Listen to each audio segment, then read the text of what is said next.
தொடர்ந்து நேரத்திற்கான தலைப்புச் செய்திகளை பார்க்கலாம்.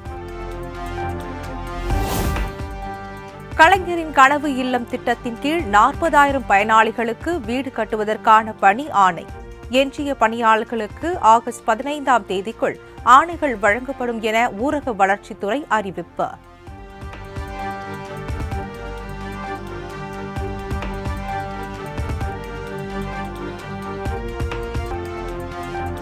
சென்னையிலிருந்து இலங்கைக்கு கடத்தப்படவிருந்த 70 கோடி ரூபாய் மதிப்புடைய மெத்தபெட்மைன் போதைப் பொருட்கள் பறிமுதல். 3 பேரை கைது செய்து மத்திய போதைப் பொருள் தடுப்பு பிரிவு அதிகாரிகள் விசாரணை.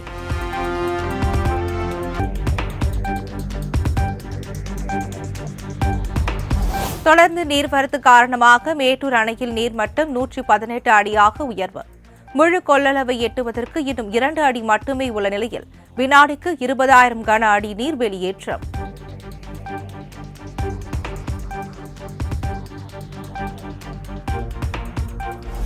சக்கர வியூகத்தில் அபிமன்யு மாட்டிக்கொண்டது போல மோடி ஆட்சியில் இந்தியா சிக்கியுள்ளது. நடுத்தர மக்களின் முதுகில் மத்திய அரசு குத்திவிட்டதாகவும் எதிர்க்கட்சித் தலைவர் ராகுல் காந்தி வேதனை.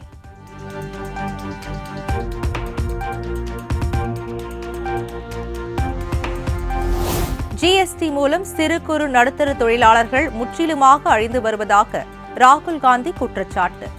ஜிஎஸ்டி என்பது வரி விதிப்பு தீவிரவாதம் எனவும் காட்டு.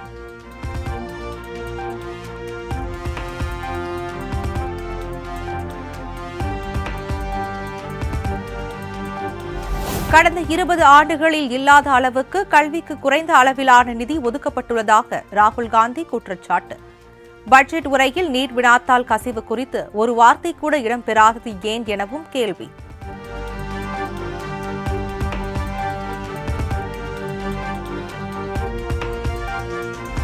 பட்ஜெட் அல்வாவின் பெரும் பகுதி ஒரு சிலருக்கு மட்டுமே கிடைத்துவிட்டது.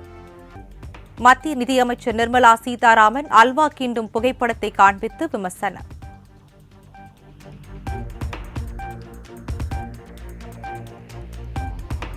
அதானி அம்பானியை A1 A2 என ராகுல் காந்தி குறிப்பிட்ட எதிர்ப்பு தெரிவித்து பாஜக உறுப்பினர்கள் அமளி. அதானி அம்பானியை காக்க நடுத்தர மக்களின் நலனை மத்திய அரசு பலியிடுவதாக ராகுல் காந்தி விமர்சனம்.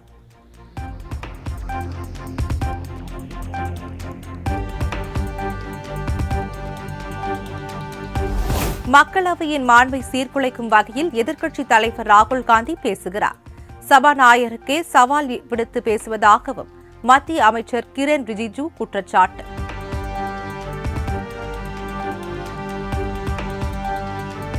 அக்னிவீர் திட்டம் குறித்து ராகுல் காந்தி தவறான தகவல்களை அளித்துள்ளார். மத்திய அமைச்சர் ராஜ்நாத் சிங் விளக்கம்.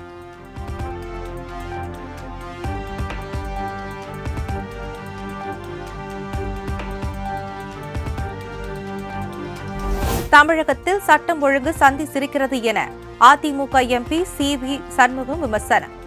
நில மோசடி வழக்கில் திருச்சி சிறையில் உள்ள முன்னாள் அமைச்சர் MR விஜயபாஸ்கரை சந்தித்த பின் பேட்டி.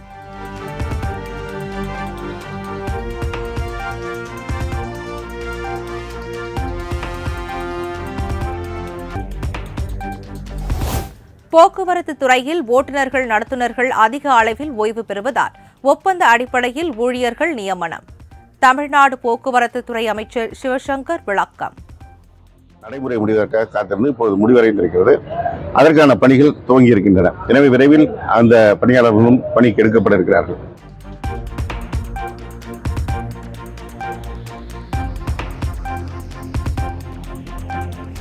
சட்டம் ஒழுங்கை காப்பதில் இந்தியாவிலேயே தமிழ்நாடு முதன்மை மாநிலமாக திகழ்வதாக சட்டத்துறை அமைச்சர் ரகுபதி திட்டவட்டம்.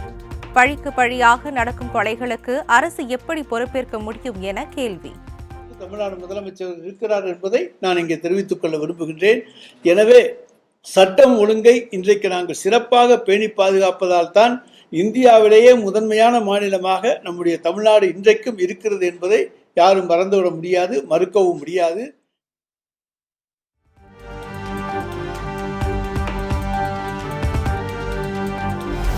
காஞ்சிபுரம் மாநகராட்சி கூட்டத்தில் கவுன்சிலர்கள் யாரும் கலந்து கொள்ளாததால் மேயருக்கு எதிரான நம்பிக்கையில்லா தீர்மானம் தோல்வி. மேயர் பதவியை தக்க வைத்துக் கொண்டார் மகாலட்சுமி.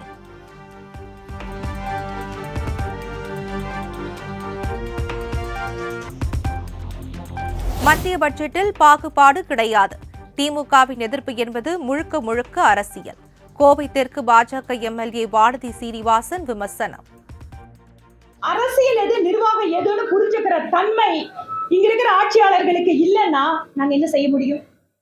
தமிழ்நாடு புறக்கணிக்கப்படுது அப்படின்னா எல்லா மாநிலத்துக்கும் என்னென்னலாம் சட்டத்திட்டங்களின்படி ஒரு வெள்ள நிவாரணமோ வறட்சி நீங்க அந்த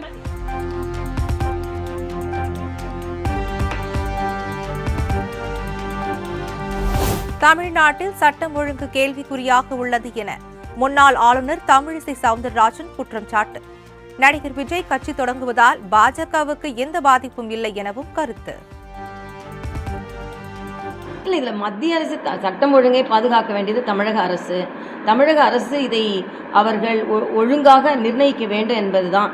மத்திய அரசு எதான் சொன்னால் உடனே எங்க மத்திய மாநில அரசுகளின் உறவில் நீங்கள் தலையிடுகிறீர்கள் என்று சொல்வார்கள். மத்திய மாநில அரசுகள் உறவோடு இருக்க வேண்டிய திட்டங்களில் கூட அவர்கள் இல்லையே.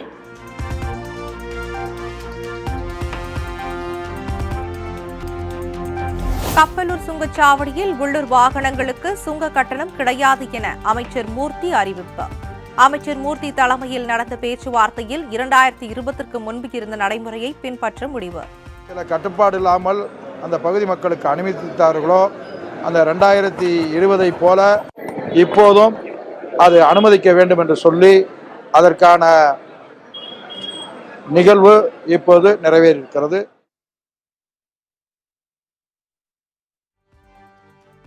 சில நேரங்களிலே அதை அனுமதிக்காமல்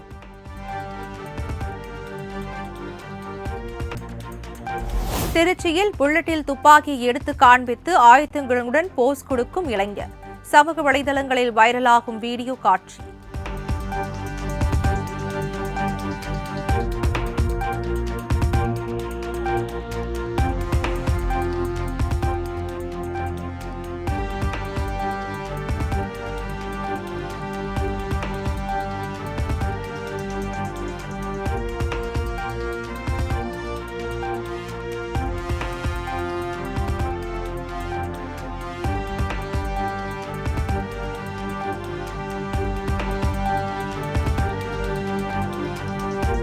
நீலகிரி, கோவை, திருப்பூர் உள்ளிட்ட 8 மாவட்டங்களில் இன்று கனமழைக்கு வாய்ப்பு. சென்னை வானிலை ஆய்வு மையம் தகவல்.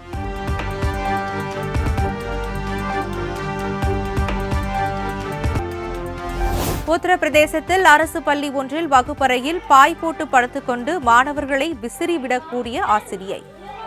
வைரலானதை அடுத்து ஆசிரியை மீது நடவடிக்கை எடுக்கப்படும் என பள்ளி நிர்வாகம் உறுதி.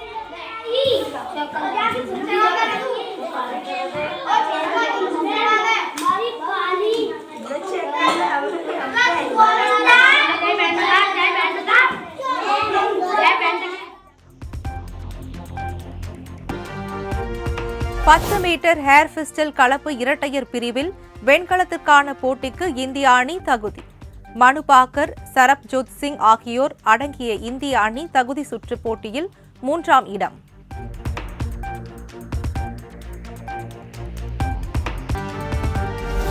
நவம்பர் 1ஆம் தேதி முதல் படப்பிடிப்புகள் நிறுத்தப்படுவதாக திரைப்பட தயாரிப்பாளர் சங்கம் அறிவிப்பு.